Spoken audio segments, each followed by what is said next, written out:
What's up, peeps? Nick Battle, aka Nino's Corner, man. First off, if you like this content that is coming your way, hit that subscribe button. It means a ton, folks. Helps me grow the channel a lot. As we're on our journey to get to 5,000 subscribers, we're almost there. And also, folks, if you listen to this on any streaming podcast platform, whether it's Apple Play, Google Play, any of them, folks, anywhere that's a streaming podcast platform, go like, comment, subscribe, and share.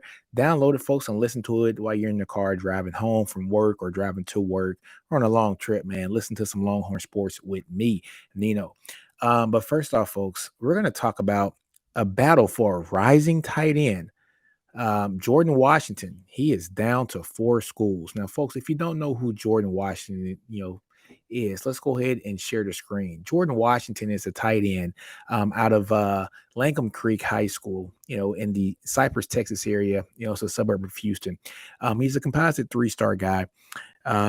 With offers from pretty much everywhere in the country, man. Alabama, Texas, Texas A&M, Colorado State, Mississippi State, Arizona State, Utah. He has offers from a lot of really good schools, big time schools. He's a 6'4", 220-pound tight end who is a dual athlete too, folks. He plays basketball. He has really good feet.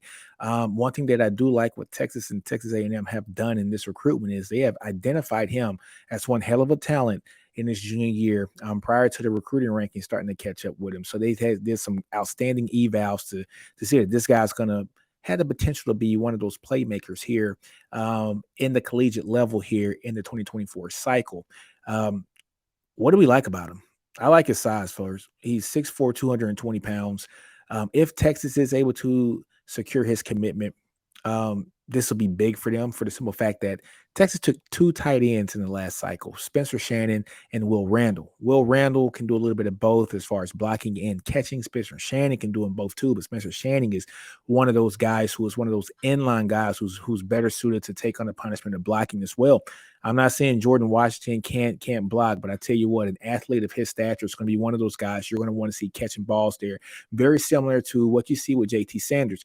Now, pump the brakes. I'm not saying this guy's JT Sanders, but I'm telling you that when a tight end who is this athletic sees what JT Sanders is able to do in Sark's offense here at Texas, you got to be intrigued with how you can be one of those folks that can come in and do special things like JT Sanders did.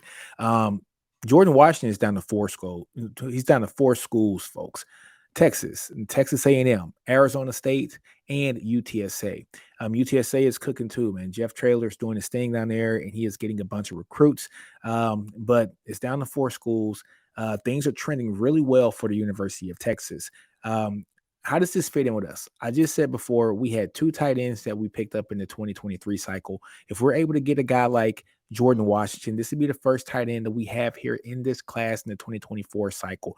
9 times out of 10, JT Sanders is going to be going to the league next year. He's going to be a day one or day two pick at worst, barring injury or any setback here at Texas. Scouts are already loving his game here at the collegiate level. Scouts want to see him play at the next level. So when a guy like JT Sanders goes on to the next level, folks, it's going to leave an empty tight end, or I won't say empty, but you're going to have that talent that we've had, that five-star talent leave, and it's going to be an open competition at the tight end position. Guys like Jordan Washington, guys like Will Randall, Spencer Shannon, those guys are going to be able to come in and do some outstanding things if they are given the opportunity to come and play at the University of Texas. But folks, like I said before, Jordan Washington is down to four schools: Texas, Texas A&M, UTSA, and Arizona State. Leave a comment. Let me know what you think, where he's going to school. Is he going to stay in Texas and go to the Longhorns? Leave a hook him. If he's going to the Aggies, give me a gig him. If he's going to Arizona State, I don't know what they say. I don't know their call. I don't follow Arizona State. And if he's going to UTSA, leave a road runner in the comments, man. But if Texas is able to secure this commitment, this would be an outstanding pickup for Texas. But they are in the run for his services here as a tight end. He's played a lot of linebacker too in high school, but at the collegiate level, he is projected to be a tight end. And with his size at 6'4", 6'5" range, 220 to 225 pound range, and a hell of an athlete that plays basketball as well. You can go see some of his clips on Huddle. This will be an awesome pickup for any school who gets his services. But again, leave a comment and let me know what schools you think he is going to go to. Jordan Washington, go check his film out. He's going to be one of those guys that is going to be a player to be reckoned with here in the 2024 cycle. Good to see that these four schools in Texas, UTSA, Texas A&M, and Arizona State, and also schools like Alabama and Utah and Mississippi State, they recognize the talent he has and got in to offer him before his recruiting has really elevated and has been skyrocketed, which it will in his senior year. But on that note, folks, man, I'm going to leave this podcast like I end all of them. Tell you guys to do you. Don't be afraid to fail. Outgrow your environment. Understand your brilliance.